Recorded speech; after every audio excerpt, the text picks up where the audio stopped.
नमस्कार दोस्तों, मैं अपने YouTube चैनल पीएलसी ब्लॉगर में आपका स्वागत करता हूं। जैसे कि लेक्चर नंबर 12 है, ये जो हमारी सीरीज चल रही है सर्वो मोटर पीएलसी प्रोग्रामिंग की सीरीज चल रही है, जिसमें हम सर्वो और स्टेपर मोटर की प्रोग्रामिंग करना सीख रहे हैं कि कैसे करते हैं।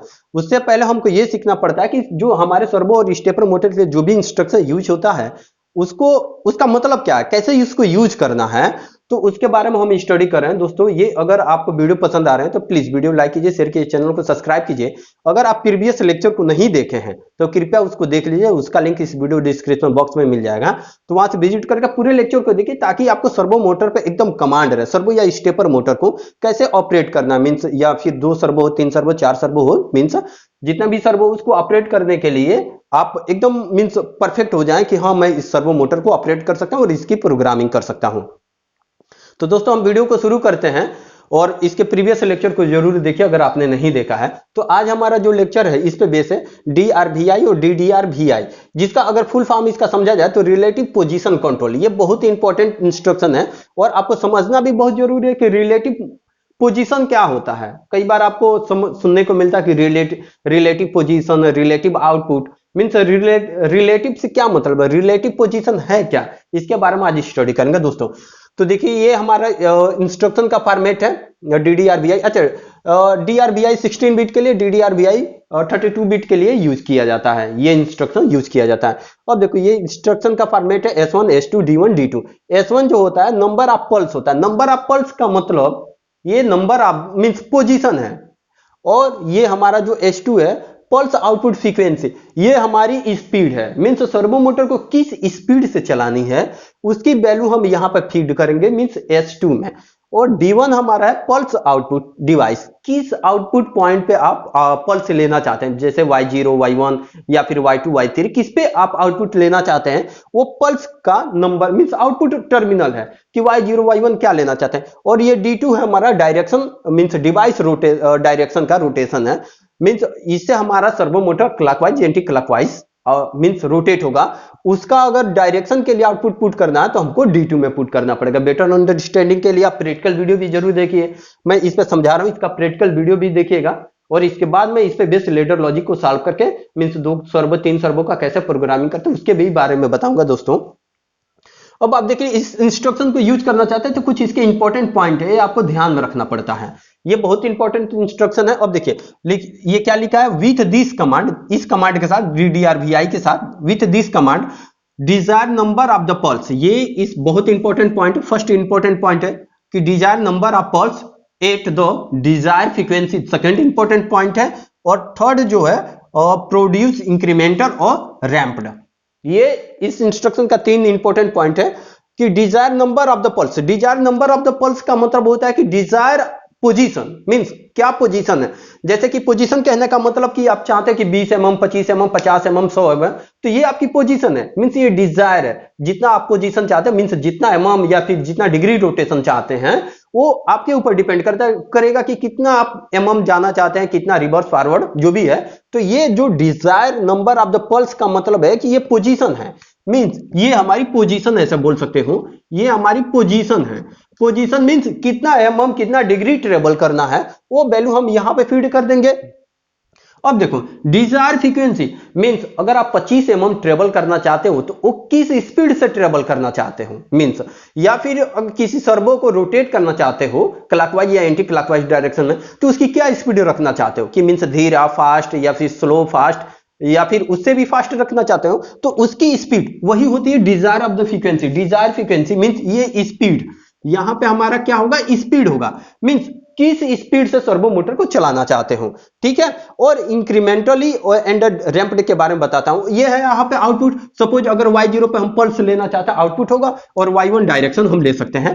अगर आप 3-4 सर्वो यूज करते हैं, 4 सर्वो लेते हैं तो Y4 आपको लेना पड़ेगा। ये इन सब के बारे में काफी डिटेल में मैं एक PDF प्रोवाइड करूंगा जिसमें पूरा जो स्पेशल डेटा रजिस्टर है और इस पे बेस प्रोग्रामिंग करेंगे तो आपको समझ में आ जाएगा। तो अब अभी आप ये समझ लो कि ये पोजीशन कैसे हुआ, means desire number of the pulse का क्या मतलब हुआ और डिजायर फ्रीक्वेंसी का क्या मतलब। अच्छा, इंक्रीमेंटली एंड रैंप्ड, इसमें 2 स्पीड पे इस हम इंस्ट्रक्शन को एग्जीक्यूट कर सकते हैं, एक इंक्रीमेंटली और एक रैंप्ड।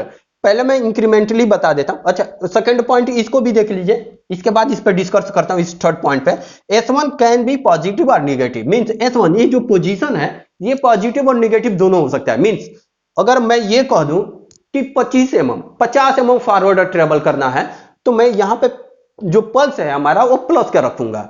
अगर मैं बोलूं कि जैसे ही मैं स्टार्ट करूं और मैं चाहता हूं कि वो रिवर्स में चले 20 mm 50 mm 100 mm या 10 डिग्री 5 डिग्री 15 डिग्री, वो आपके ऊपर डिपेंड करता है कि कितना आप रोटेट कराना चाहते हो। तो वो पल्स की वैल्यू पॉजिटिव या निगेटिव इसमें फीड कर सकते हो। ये मींस फ्रीक्वेंसी निगेटिव नहीं होगी, मींस ये पोजीशन, ये जो हमारा है पोजीशन, जो इसको हम इट्स कैन बी पॉजिटिव और निगेटिव, ये पल्स पॉजिटिव या निगेटिव दोनों कोई सा भी पल्स रख सकते हो, या फिर माइनस के 5000 रख सकते हो, या प्लस के 5000 रख सकते हो, या फिर के 0 भी रख सकते हो। डिपेंड करेगा कि आप मीन्स किस तरह इसको यूज करना चाहते हो। तो ये प्रोग्रामिंग का पार्ट है। अभी आप इंस्ट्रक्शन के बारे में डिटेल समझो। अब देखो, acceleration D acceleration time DDRVI command which is ramp pulse command is set in data register D 1343 in register में। अगर इसको रैंप की तरह मुझे यूज करना है, जैसे एक्सीलरेशन और डी एक्सीलरेशन इस इंस्ट्रक्शन में यूज करना है, एक्सीलरेशन और डी एक्सीलरेशन टाइम, तो मुझे ये D1343 की डेटा रजिस्टर को यूज करना पड़ेगा। इसमें एक्सीलरेशन और डी एक्सीलरेशन टाइम फीड करना पड़ेगा। ठीक है दोस्तों। अभी ये जो थर्ड पॉइंट था इंक्रीमेंटल और रैंप्ड, इंक्रीमेंटल ये पॉइंट समझता, इस इंस्ट्रक्शन का ही मतलब देखिए relative position control. Relative position का क्या मतलब हो, अब देखिए मैं ये जो इसकी पोजीशन है, मैं चाहता हूं ये हमारी 100 mm ट्रेवल कराना चाहूं, मैं इस ये कमांड में यूज करना चाहता हूं, ये कमांड। और इस कमांड से सपोज मैं यहां पे यहीं पे लिख देता हूं, यहीं पे एक मेमोरी बिट यूज कर लेता हूं, या फिर X0 एक मैं और यहां पे स्टार्ट बटन यूज कर लेता हूं, और ये मेरा ये एक इंस्ट्रक्शन लिख दिया। सपोज ये प्रोग्राम में पीएलसी में इंस्ट्रक्शन लिख दिया। प्रैक्टिकल वीडियो जरूर देखिएगा ताकि और बेहतर समझ में आए। अब देखिए X0, अब ये हमारी पोजीशन है 100 mm ट्रेवल कराना था, और स्पीड मैंने रख दिया यहां पे 10,000 किलो 10,000 हर्ट्ज मैंने रख दिया। 10,000 हर्ट्ज मैंने स्पीड रख दिया। Y0 पे पल्स मिलेगा, Y4 पे हमारी डायरेक्शन मिलेगी। ठीक है। अब देखो, जैसे ही मैं X0 को ऑन करूंगा तो ये हमारा सर्वो रोटेट होने लगेगा फॉरवर्ड डायरेक्शन में। क्यों? क्योंकि Y4 मैंने ऑन नहीं किया है, और जो ये हमारी पोजीशन है ये प्लस की है, तो रिवर्स में जाने का सवाल ही नहीं होता है, क्योंकि पोजीशन मींस ये वैल्यू हमारी के की वैल्यू जो है ये हमारी ये प्लस है, 100 mm है, प्लस के 100 mm है। तो फॉरवर्ड डायरेक्शन में अगर मैं Y4 ऑन करता तब जाके ये रिवर्स में होता, तो Y4 मैंने ऑन नहीं किया, फिर अभी मैं फॉरवर्ड डायरेक्शन में रोटेट करके बता रहा हूं। अब देखिए, के की वैल्यू 100 mm अगर मुझे ट्रेवल कराना है, X0 को स्टार्ट किया, ठीक है, और X0 को स्टार्ट ही मींस दबाए रखा, सिग्नल दे रखा, सर्वो एक मींस 100 mm ट्रेवल करने के बाद सर्वो हमारी रुक जाएगी वहीं पे। चाहे ये इनपुट हाई हो, मींस हाई भी रहेगा तो कोई फर्क नहीं पड़ेगा, 100 mm ट्रेवल करने के बाद वहीं पे सर्वो मोटर रुक जाएगा। अब देख लो सेकेंड केस क्या बनता है कि 100 mm इसको ट्रेवल कराना था, ठीक है, और मैंने X0 को प्रेस कर दिया। X0 को प्रेस करने के बाद ये 50 mm ट्रेवल किया। ठीक है, बहुत इंपॉर्टेंट पॉइंट है, इसको ध्यान से समझिए। X0 को प्रेस किया, ये सर्वो मोटर हमारा फॉरवर्ड डायरेक्शन में चलने लगा, और फॉरवर्ड डायरेक्शन में चलने के बाद 50 mm ही चला था, 100 mm चलना था, बट मैंने 50 mm ही ट्रेवल कराया। 50 mm ट्रेवल करने के बाद इसको मैंने ऑफ कर दिया, मींस जो इनपुट सिग्नल है उसको स्टॉप कर दिया। अगर मैं दोबारा से इसको स्टार्ट करूं, ठीक है, तो ये 50 mm चला, ये भूल जाएगा, इग्नोर कर देगा, मींस ये वैल्यू ये भूल जाती है, मेमोरी इसकी इरेज हो जाती है। जब भी सिग्नल इसको प्रेस करेंगे ये 100 mm चलने की कोशिश करेगा जितना आपने दिया है। तो मैंने पहली बार क्या कहते हैं, X0 को प्रेस किया, 50 mm चला, फिर रुक गया, और मैंने क्या किया, दोबारा से इसको प्रेस किया, दोबारा से प्रेस किया और फिर ऑन किया, तब तक 20 mm और चला, और फिर मैंने इस X0 को ऑफ कर दिया, मींस कितना चला, 20 mm, फिर चला। पहले 50 mm चला था, फिर मैंने दबाया, फिर ये 20 mm चला, फिर मैंने रोक दिया, फिर दोबारा से इसको ऑन करूंगा ना तो फिर ये 100 mm चलेगा। मींस अगर इस बार में थर्ड टाइम इसको दबाए रखा जब तक ये 100 mm कंप्लीट नहीं कर देता है, तो इसके पहले 20 mm चला, इसके पहले 50 mm चला, वो इग्नोर कर देगा। अब देखिए X0 को प्रेस करूंगा तो ये 100 mm चल जाएगा, मींस 100 mm चल गया। फिर तो टोटल ये ट्रेवल कितना कर लिया, 3 बार मैंने प्रेस किया, 3 बार ट्रेवल कितना करे, 50 mm, 20 mm और 100 mm, टोटल कितना ट्रेवल कर लिया, 170 mm। तो ये क्या हुआ, ये इसकी रिलेटिव पोजीशन निकल गई। मींस अभी देखो पहली बार कितना चला था, पहली बार इसने 50 mm चला, यहां से यहां तक चला 50 mm। अब दोबारा से मैंने इसको स्टार्ट किया, X0 को दबाया, 50 mm ये ट्रेवल किया, ठीक है, अब इसको छोड़ दिया, ऑफ कर दिया सिग्नल को, दोबारा से फिर इसी को प्रेस किया तो ये 50 mm से आगे चलेगा, क्योंकि हमारा लीनियर मोशन है। अगर बॉल स्क्रू लगा है तो मैंने स्टार्ट किया 50 mm यहां तक चला गया, सॉरी क्या पता दिख भी रहा है कि नहीं, अब सॉरी मीन्स मैं इसको मिटाता हूं, यहां पे लिख के दिखाता हूं क्योंकि नीचे शायद दिख भी ना रहा हूं। अब देखो मैंने क्या बोला कि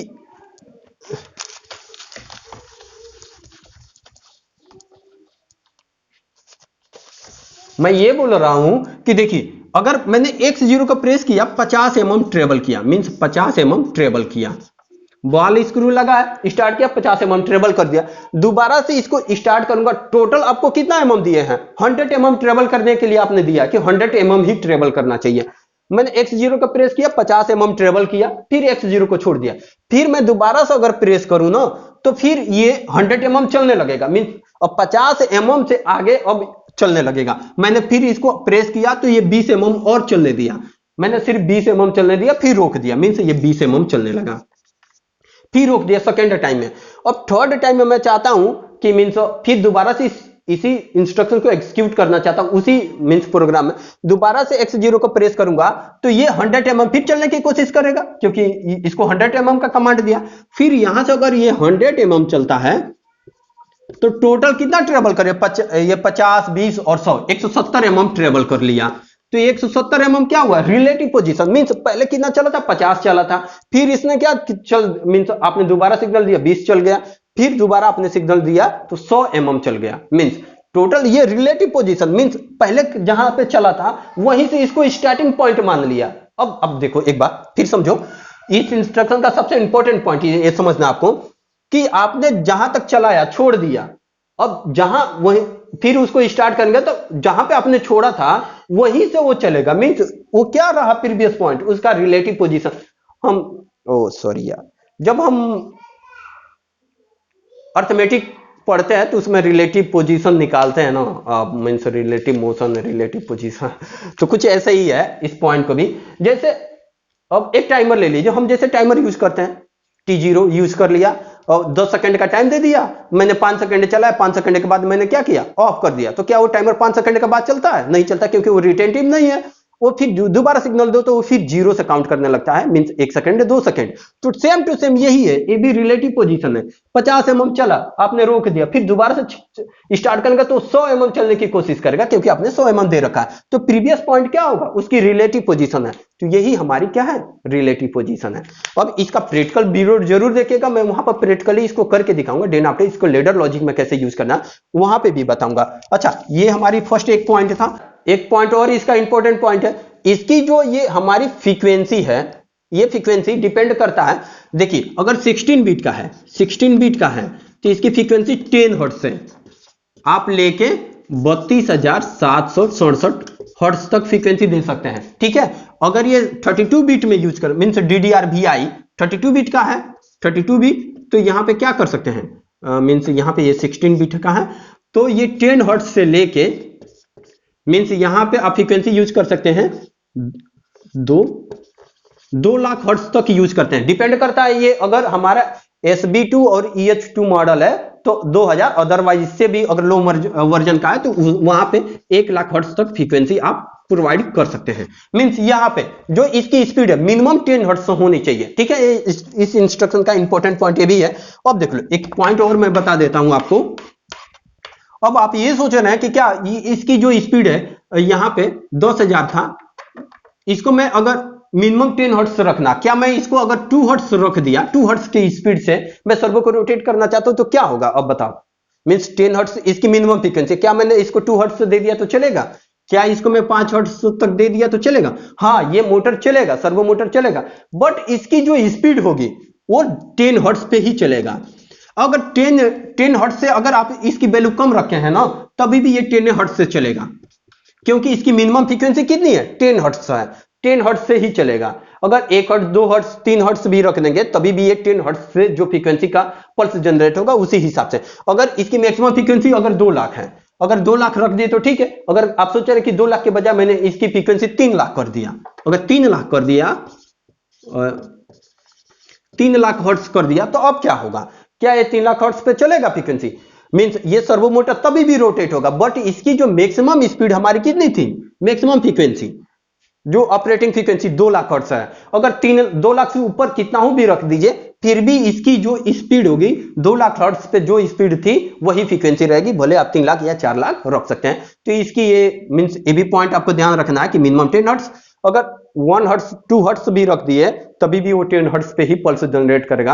अगर आप इसका जब ट्रायल करेंगे तो शायद आपको ये पॉइंट नहीं समझ में आ पाए कि 1 हर्ट्ज से रख रहे हैं तभी भी वही फ्रीक्वेंसी उसी रेट से पल्स जनरेट हो रहा, 5 हर्ट्ज से रख दिए तभी भी उसी रेट से जनरेट हो रहा, तो आप कंफ्यूज हो जाएंगे। इसलिए मैं इस पॉइंट को बता दिया कि ताकि इसका मिनिमम 10 हर्ट्ज से फ्रीक्वेंसी है, 10 हर्ट्ज से कुछ भी कम रखेंगे जैसे 1 हर्ट्ज 2 हर्ट्ज, फिर भी वो 10 ही हर्ट्ज के रेट से पल्स जनरेट करेगा।